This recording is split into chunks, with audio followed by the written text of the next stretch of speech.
कामाक्षि मादर्दवस्ते कामदानैकदक्षे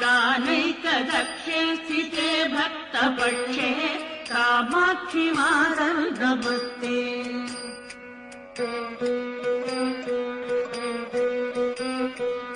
कामारिकान्ते कुमारी कालकालस्य भर्तुकरे दत्तदत्ते कामाय कामप्रदात्री कामकोटिश्च पूज्ये गिरम् देहि मह्यम् कामाक्षि मादर्दवस्ते